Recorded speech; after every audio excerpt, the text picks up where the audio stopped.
Hello friends, welcome to the சோறு தான் எல்லாம். ஹாய் கைஸ், டுடே நம்ம பார்க்க போகிற ரெசிபி வந்து சூப்பரான ஹெல்த்தி ஸ்நாக்ஸ் ஆர் டிஃபன்னு சொல்லலாம். நீங்கள் எப்படி வேணாலும் சொல்லலாம். அது வந்து முருங்கைக்கீரை வச்சு அயன் கண்டென்ட் நிறைய இருக்கிற கீரையை வச்சு ஒரு ஸ்நாக்ஸ் பார்க்க போகிறோம். அண்ட் அதனோட இன்க்ரீடியன்ஸ்லாம் நாங்கள் ரெடி பண்ணி வச்சிட்டோம். பட் வீடியோக்குள்ளே போகிறதுக்கு முன்னாடி ஃபர்ஸ்ட் டைம் நீங்கள் என்னோட வீடியோ பார்க்குறீங்கன்னா ப்ளீஸ் சப்ஸ்கிரைப் மை சேனல், மறக்காமல் பெல் ஐக்கானை கிளிக் பண்ணிக்கோங்க. வீடியோக்குள்ளே போகலாம் வாங்க. போகிற ஹெல்த்தி ஸ்நாக்ஸுக்கு வந்து ஒரு ஸ்டஃபிங் ஒன்று ரெடி பண்ணோம். அதுக்கு வந்து நான் 3 உருளைக்கிழங்கு எடுத்திருக்கேன், 1 கப் பட்டாணி எடுத்திருக்கேன், அண்ட் துருவன கேரட்டும் எடுத்திருக்கேன். இப்போ ஃபர்ஸ்ட் உருளைக்கிழங்கையும் பட்டாணியும் வேக வச்சுட்டு நெக்ஸ்ட் பார்க்கலாம். உருளைக்கிழங்கும் பட்டாணியும் வேக வச்சுட்ருக்கோம். அந்த கேப்பில் வந்து இப்போ சப்பாத்தி பதத்துக்கு மாவு பசஞ்சுக்க போகிறோம். அதுக்கு நான் 1 கப் கோதுமை மாவு எடுத்திருக்கேன். 1 கப் கோதுமை மாவு எடுத்திருக்கேன். அதை மிக்சிங் பவுலில் ஆட் பண்ணிக்கிறேன். இப்போ நம்ம கோதுமை மாவு போட்டாச்சு. உப்பு ஆட் பண்ணிக்கிறேன். உப்பு கலந்து விட்டுட்டு கொஞ்சம் தண்ணி ஆட் பண்ணிவிட்டு நம்ம சப்பாத்தி மாவு பதத்துக்கு பிசைஞ்சிக்க போகிறோம். மாவு நல்லா பிசைஞ்சாச்சு. இதோ இந்த பதத்துக்கு பிசைஞ்சிட்டு இப்போ இதை வந்து கொஞ்சம் நேரம் ஊற வைக்கலாம். அதுக்கப்புறம் ஸ்டஃபிங் ரெடி பண்ணிக்கலாம். ஒரு பேன் வச்சுருக்கேன். அடுப்பில் கொஞ்சம் ஆயில் விட்டுக்கிறேன். இப்போ எண்ணெய் காஞ்சிருச்சு. ஜீரகம் கொஞ்சம் சேர்த்துக்கிறோம். ஜீரகம் நல்லா பொரியணும். இப்போ ஜீரகம் பொரிஞ்சதும் கருவேப்பிலை சேர்த்துக்கிறேன். கருவேப்பிலை நல்லா பொரியுது. நான் 2 வெங்காயம் வந்து ஃபைனாக சாப் பண்ணி வச்சுருக்கேன். 4 பச்சை மிளகாவும் ஃபைனாக சாப் பண்ணி வச்சுருக்கேன். வெங்காயம் பச்சை மிளகாவும் ஆட் பண்ணியாச்சு.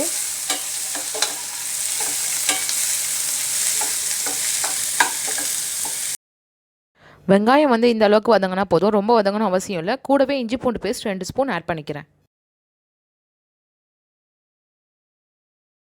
இஞ்சி பூண்டு பேஸ்ட்டும் நல்லா வதங்கிடுச்சு.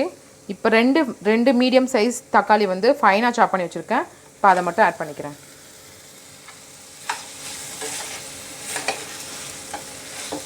தக்காளி வந்து நல்லா குழையிறதுக்கு ஒரு பிஞ்ச் வந்து மஞ்சள் தூளும் நம்ம இந்த ஸ்டஃபிங்க்கு தேவையான அளவுக்கு உப்பும் ஆட் பண்ணிக்கலாம்.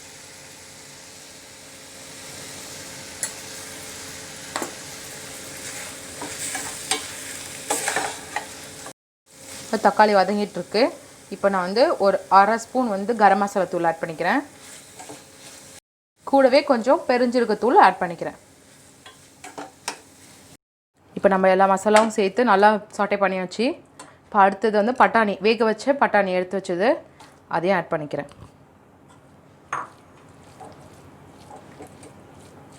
அடுத்து நம்ம கேரட் ஆட் பண்ணிக்கலாம். வெஜிடபிள்ஸ் வந்து உங்களோட ஆப்ஷன் தான். என்ன வெஜிடபிள்ஸ் உங்களுக்கு ஹெல்த்தின்னு படுதோ எல்லா வெஜிடபிளும் ஆட் பண்ணலாம். பீன்ஸ் ஆட் பண்ணிக்கலாம், இல்லை அதுக்கப்புறம் கோஸ் ஆட் பண்ணிக்கலாம், அப்புறம் காலிஃப்ளவர் எது வேணாலும் ஆட் பண்ணிக்கலாம். நான் எங்கிட்ட இருக்கிற வெஜிடபிள் ஆட் பண்ணுறேன். வந்து நம்ம கேரட் ஆட் பண்ணி, கேரட் வந்து ரொம்ப வதக்கணும்னு அவசியம் இல்லை. கூடவே அப்படியே நான் பொட்டேட்டோ ஆட் பண்ணிக்கிறேன்.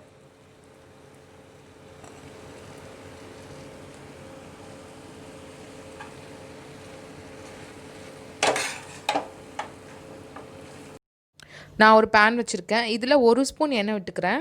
இப்போ கட் பண்ணி வச்சுருந்த முருங்கைக்கீரையை இதை ஆட் பண்ணிக்கிறேன். நம்ம முருங்கைக்கீரையை தனியாக வதக்கி நம்ம ஸ்டஃபிங் கூட சேர்த்தா தான் நல்லாயிருக்கும், இல்லைன்னா கசப்பு அடிச்சிடும். இப்போ முருங்கைக்கீரை நல்லா வதங்கிடுச்சு. இப்போ நம்ம உருளைக்கிழங்கு ஸ்டஃபிங் கூட ஆட் பண்ணிக்கலாம். இப்போ நம்ம உருளைக்கிழங்கு ஸ்டஃபிங் கூட கீரை நல்லா ஆட் பண்ணியாச்சு.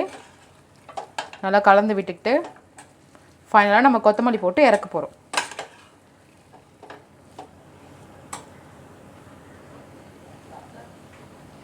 ஃபைனாக சாப் பண்ண கொத்தமல்லி போட்டு இறக்கிக்கலாம்.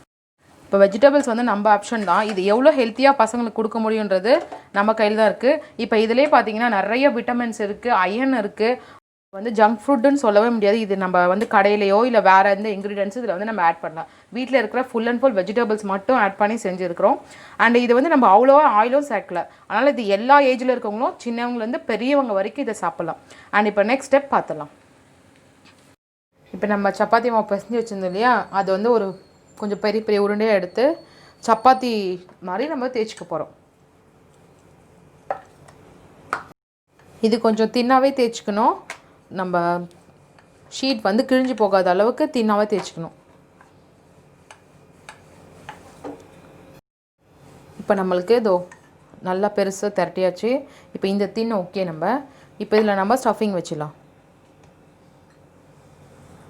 உருளைக்கிழங்குலாம் வச்சு ஸ்டஃபிங் ரெடி பண்ணியிருந்தோம்ல, அந்த ஸ்டஃபிங்கு இதில் அப்படியே ஃபுல்லாக ஸ்ப்ரெட் பண்ணிக்கலாம். ரொம்ப அதிகமாகவும் வைக்காதீங்க, கம்மியாக வைக்க ஒரு மீடியமாக வச்சு ஸ்ப்ரெட் பண்ணிக்கோங்க. நம்ம ஸ்டஃபிங் வந்து ஸ்ப்ரெட் பண்ணிட்டோம். இப்போ நம்ம ரோல் பண்ணிக்கணும். அது பண்ணியாச்சு. இப்போ ஓரங்களில் வந்து நம்மளுக்கு ஸ்டஃபிங் இருக்காது. இப்போ அந்த பார்ட் மட்டும் கட் பண்ணி தனியாக வச்சிடலாம்.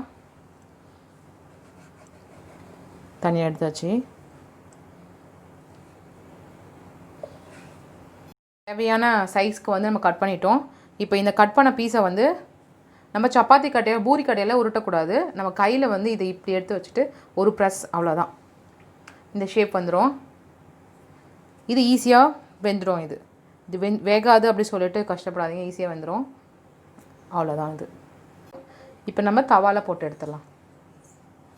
அடுப்பில் நான் இப்போ ஒரு கடாயை வச்சுருக்கேன். கொஞ்சோண்டா எண்ணெய், ரொம்ப அதிகமாக எண்ணெய் தேவையில்ல. இதுக்கு ஒரு ஸ்பூன் மட்டும் போதும். நம்ம அதிகமாக எண்ணெய் ஊற்றி செய்ய போகிறது இல்லை இதில். அவ்வளோதான். இந்த எண்ணெய் வந்து காஞ்சதும் இருக்கிற சப்பாத்தி இது போடுறோம்.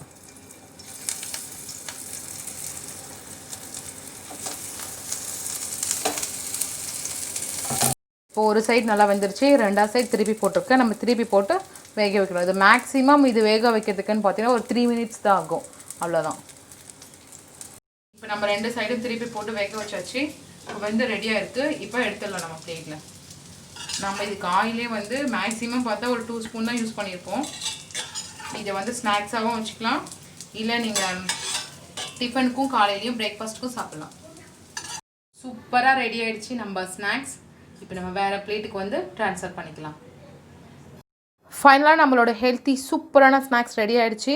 நாங்கள் செம்மையாக செஞ்சுட்டோம். இப்போ டேஸ்ட் பண்ண போகிறோம். டீ டைம் ஸ்நாக்ஸ் வேறு, ஈவினிங் டயத்தில் சூப்பராக இருக்குது.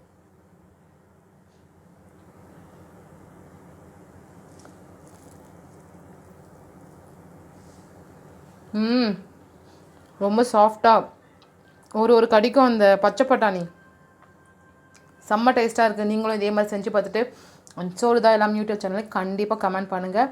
அண்ட் மறக்காமல் சப்ஸ்கிரைப் பண்ணி ஷேர் பண்ணுங்கள். Thank you so much.